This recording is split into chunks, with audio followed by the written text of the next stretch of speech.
Hello students, today standard 12, unit 12, part 10 of aldehyde, ketone and carboxylic acid. I Kinnari Dave is going to explain you about the carboxylic acid. We have already completed the part of aldehyde and ketone with the naming reaction, preparations and chemical properties. In previous video, I explained you about the aldol and cross aldol reaction also. And the trick also I taught you how to find the product. Different aldehyde and different ketone are given, but then also what is the trick to identify the product, that also I explain you. So now today I am going to explain you about the carboxylic acid. So you are watching Kinnari Dave teachers channel, standard 12, unit 12, part 10, aldehyde, ketone and carboxylic acid. Let us start with the carboxylic acid. Look at the board, student. Now as you know, the carboxylic acid, the carbonyl carbon के आसपास में हमारे पास में क्या होना चाहिए, तो carboxylic acid है इसीलिए एक हमारा हाइड्रोक्सिल ग्रुप का होना जरूरी है. So here this is our carbonyl carbon, C double bond O, as we know. On one side here we have the OH group, means hydroxy group, and on the another side we have the alkyl group or maybe aryl group. Any of the group there is a chances for this. If the here it is a alkyl group, then we can say this type of carboxylic acid is alkyl carboxylic acid.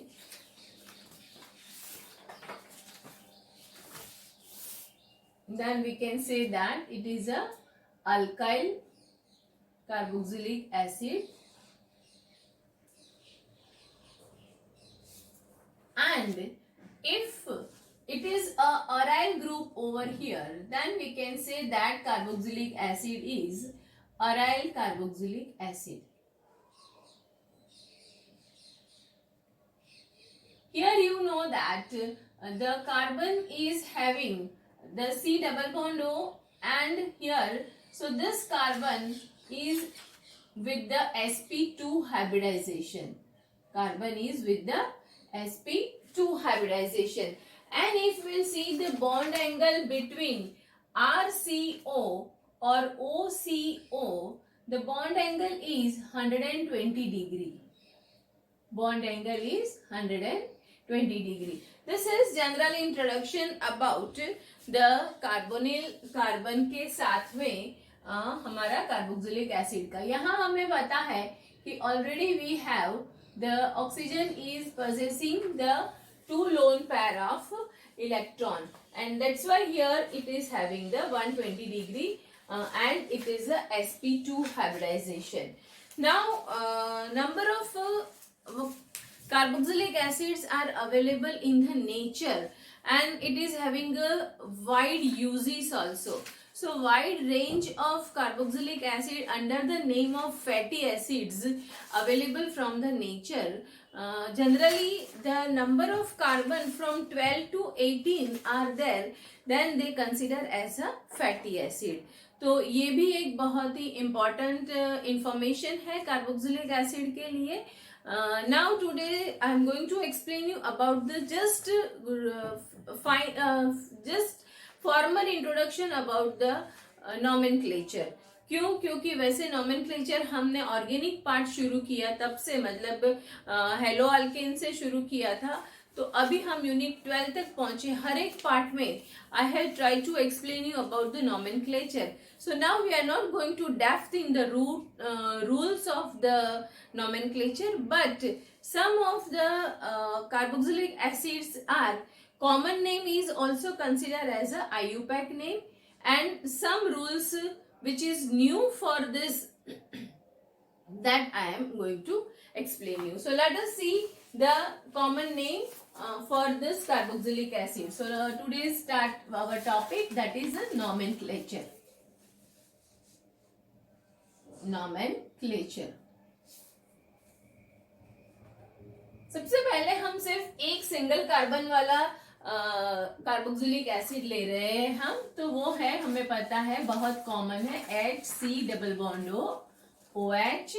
ये एक ही carbon वाला हमारा carboxylic acid है जिसका नाम हम लेते हैं formic acid.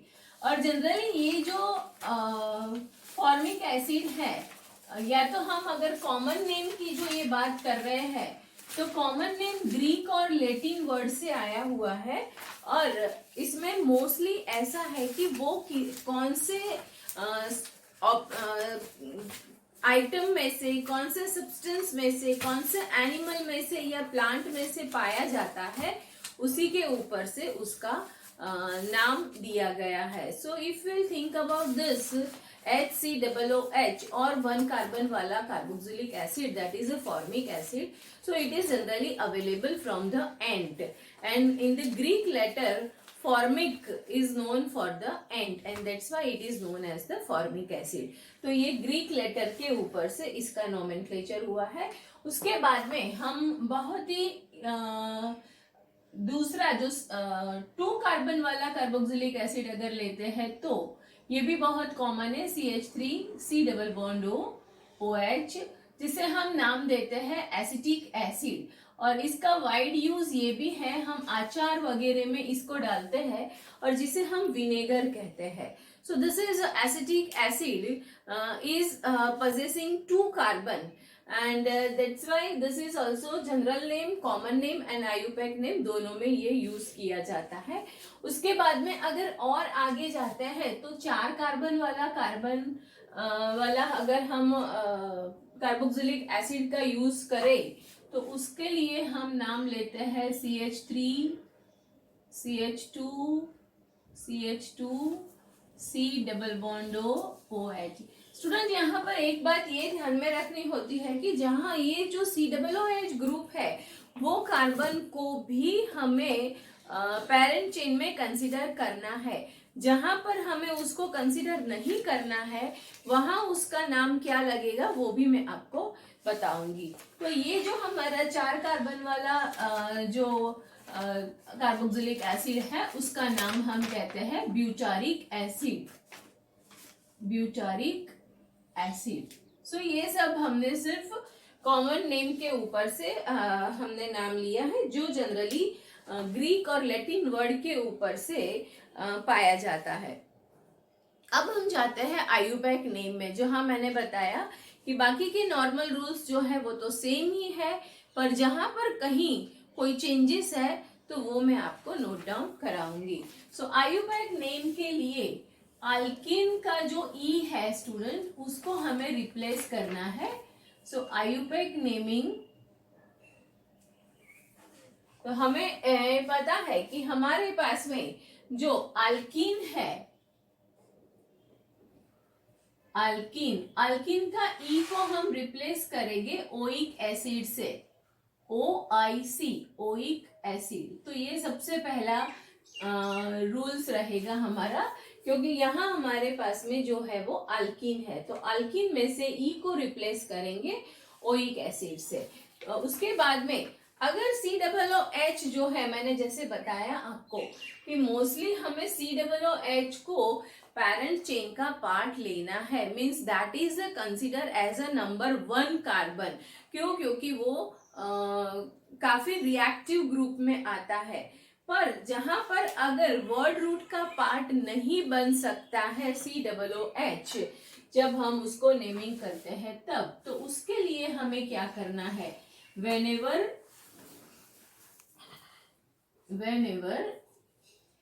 COOH group is not a part of parent chain, not a part of word root or a parent chain, उसको हम अगर उसमें नहीं इंक्लूड कर सकते हैं तो उस टाइम पे हमें वहां पर ओइक एसिड नहीं लेना है, वहां हमें नाम लगाना है उसका carboxylic acid.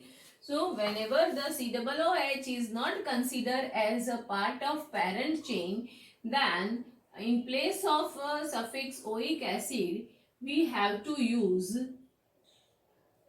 carboxylic acid, carboxylic acid। तो ये बात आपको ध्यान में रखनी है जो मैंने आपको यहाँ पर बताया है। तो इस तरह से हम नोमेनक्लेचर करेंगे। एग्जाम्पल लेके समझ रहे हैं स्टूडेंट। तो ये पहला एग्जाम्पल यहाँ ले रही हूं मैं, जैसे कि ये CH3 C double bond OH, यहाँ जिसको हमने नाम लिया था उसको कॉमन नेम में मैंने बताया था, वो है हमारा एसिटिक एसिड। अब एसिटिक एसिड का आयुपैक नेम करना है तो सबसे पहले हमारे पास में वर्ड रूट में 2 कार्बन है। 2 कार्बन मतलब हम पता है मीथ ईथ प्रोप उस तरह से जाते हैं, तो हम यहाँ सबसे पहले लिखेंगे ईथ। ईथ के बाद में हमारे पास में हमें ये देखना है कि ANE है, ENE है कि YNE है। तो यहाँ हमें पता है कि सारे बॉन्ड जो है वो सिंगल बॉन्ड से बने हुए हैं। स्टूडेंट्स, हमें कार्बोनिल कार्बन के बॉन्ड नहीं देखना है, उसके अलावा जो भी हमारे पास में पैरेंट चेन है उसमें क्या है वो देखना है। तो यहाँ सारे सिंगल बॉन्ड है, सिंगल बॉन्ड है, इसलिए हम यहाँ पर AN लगाएंगे। तो ये है हमारा वर्ड रूट AN। अब उसके बाद में अब क्या रहेगा, यहाँ पर आपका जो ओइक एसिड, मतलब ये इसके बाद में जो हमारा ऐड होगा वो होगा ओइक एसिड। ओइक एसिड, तो ये जो हमने यहाँ कॉमन नेम में एसिटिक एसिड नाम पढ़ा था उसका आयुपैक नेम क्या मिला, इथेनोइक एसिड। तो इस तरह से हम नोमेनक्लेचर कर सकते हैं स्टूडेंट। और एक आध एग्जांपल लेते हैं ताकि आपको ये और ज्यादा क्लियर हो जाए, और उसमें हम साथ में एक आध ग्रुप भी ले रहे हैं, COOH के अलावा का भी कोई एक ग्रुप हम रखें ताकि हमें नेमिंग किस तरह से करना है वो पता चले। तो यहाँ हम लेते हैं हमारा हेलोजन ग्रुप लेके चल रहे हैं, और उसके अलावा हम आगे एक और कार्बन बढ़ाते हैं। अब इसका नाम देखना है स्टूडेंट। तो यहाँ आपको 2 दिख रहा है, एक है हमारे पास में ये हमारा मेन ग्रुप जो COOH ग्रुप है, और दूसरा एक है हमारे पास में यहाँ पर क्लोरो आया हुआ है। अब सबसे पहली बात ये है कि COOH ग्रुप जो है वो ज्यादा रिएक्टिव ग्रुप होने की वजह से आपको जो भी नंबरिंग करोगे तो वो कार्बन का नंबरिंग आपको COOH की पास से ही शुरू करना है। And generally COOH group either right hand side के एंड पे होता है या तो लेफ्ट हैंड साइड के एंड पे होता है। तो मतलब यहाँ पर ये प्रॉब्लम तो आपको मोस्टली नहीं आएगी। जहां पर वो बीच में होता है तो वहां क्या नाम दिया जाता है वो मैं आपको एक एग्जाम्पल लेके समझाऊंगी। So from here you can write down 1 2 3 4 and 5। तो सबसे पहले तो आपके पास में 5 कार्बन की चेन है, तो आप उसका जो पेरेंट चेन है उसका नाम लिखोगे, तो पेंट लिखोगे आप यहाँ पर पेंट। उसके बाद में यहाँ मैंने आपको बताया कि सारे कार्बन जो है उसके बीच में सिंगल बॉन्ड है, तो यहाँ पर भी आपके पास में AN लगेगा। AN के बाद में उसका जो E है वो ANE का E है वो हमें निकाल देना है, और ओइक एसिड लगाना है। तो यहाँ हम लास्ट में लगाएंगे ओइक एसिड, तो हमने वो भी लगा दिया यहाँ ओइक एसिड। अब जैसे मैंने बताया आपको कि यहाँ हमारे पास में दूसरा ग्रुप प्रेजेंट है जिसे हम क्लोरो ग्रुप कहते हैं। तो आइधर आप यहाँ से शुरू करो 1 2 एंड 3। तो कौन सी पोजीशन के ऊपर आपका क्लोरो ग्रुप लग रहा है स्टूडेंट, तो this is on your 3rd position. तो आपको अब ये जो आपका पेरेंट चेन था उसके आगे ये नाम लिखना है, तो यहाँ आप लिखोगे 3 क्लोरो पेंटेनोइक एसिड, ये उसका नाम हुआ। और क्लोरो की पोजीशन बताना जरूरी है क्योंकि आपने कौन सी बाजू से उसको COOH को कौन सा नंबर दिया है वो आपको पता है कि COOH हमेशा 1st पोजीशन पे ही है, इसीलिए यहाँ पेंटेनोइक एसिड में आपको 1 2 3 लिखना नहीं है, पर क्लोरीन के लिए आपको ये लिखना जरूरी है। तो ये आपको समझ में आया कि किस तरह से हम यहाँ नोमेनक्लेचर करते हैं। एक और एग्जाम्पल लेके मैं आपको समझाने की कोशिश कर रही हूँ स्टूडेंट्स कि अगर हमें यहाँ पर और एक आध 2 ग्रुप है तो हमें क्या करना चाहिए। तो कोई एक और ग्रुप ले रहे हैं हम, यहाँ लिखते हैं हम नाइट्रो ग्रुप लेके कुछ काम करते हैं, और फिर साथ में डबल बॉन्ड भी लेते हैं ताकि आपको पता चले। तो यहाँ मैं लिख रही हूँ CH डबल बॉन्ड CH, और उसके बाद में यहाँ लिख रही हूँ CH के साथ में नीचे NO2 ग्रुप लगा रहे हैं, और ये है हमारा C डबल बॉन्ड OH। अब अभी आपको समझ में आ ही गया है, तो सबसे पहले 1 2 3 4 एंड 5, ये भी आपकी 5 कार्बन की पैरेंट चेन है। तो सबसे पहले आप लिख लोगे पेंट, तो यहाँ मैंने लिख लिया यहाँ पर ये पेंट। अब पेंट के बाद में यहाँ आप देखो कि ये आपकी जो पेरेंट चेन है वो सिंगल बॉन्ड है कि डबल बॉन्ड है। डबल बॉन्ड है, इसलिए यहाँ सब जगह में हमने AN लगाया था, तो यहाँ डबल बॉन्ड है इसलिए EN लगेगा। तो यहाँ हम लगाएंगे EN। उसके बाद में आपका ओइक एसिड रहेगा, ओइक एसिड।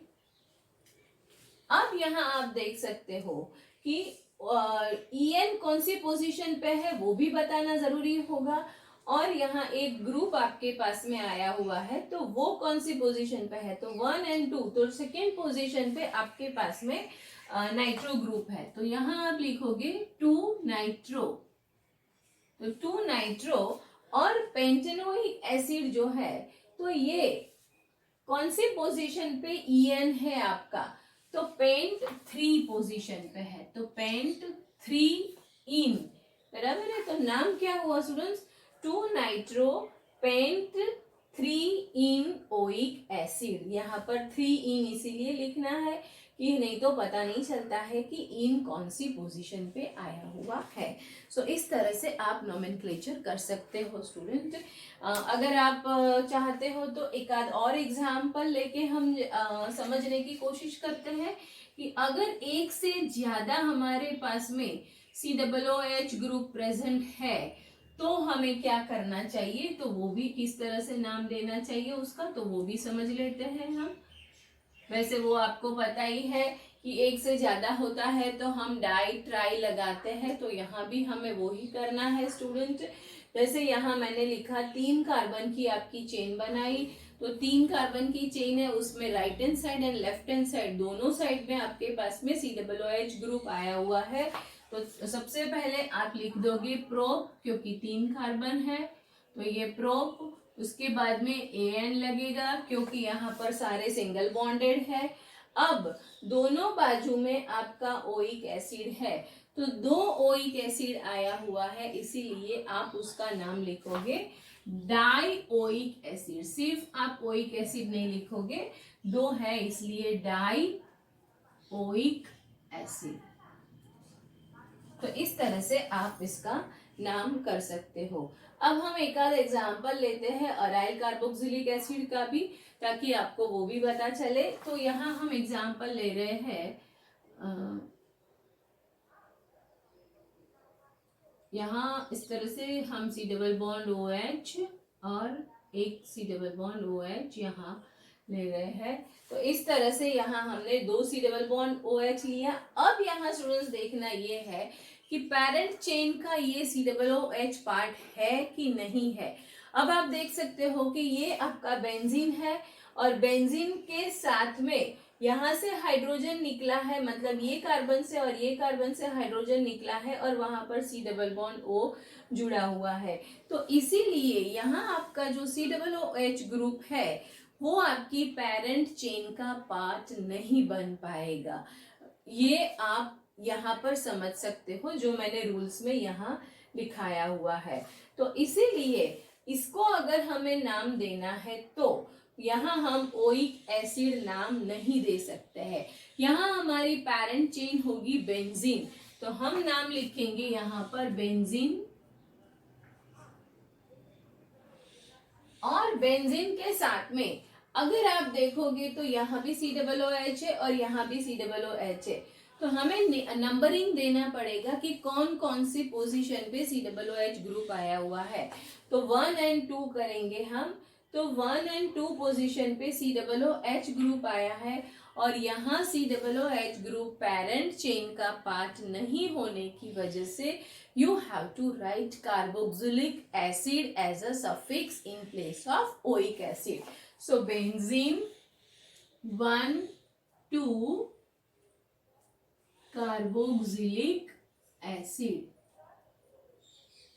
ये आपके ये अराइल ग्रुप का नाम हुआ। तो ये आप यहाँ समझ सकते हो। एक और अगर एग्जाम्पल लेना चाहते हो तो वो भी मैं आपको लेके समझा देती हूँ। ये यहाँ से रब करती हूँ स्टूडेंट, ताकि आपको ये और कि भाई कहाँ पर हमारे पास में कार्बोक्सिलिक एसिड आना चाहिए ये समझ में आए, इसीलिए वन मोर एग्जाम्पल।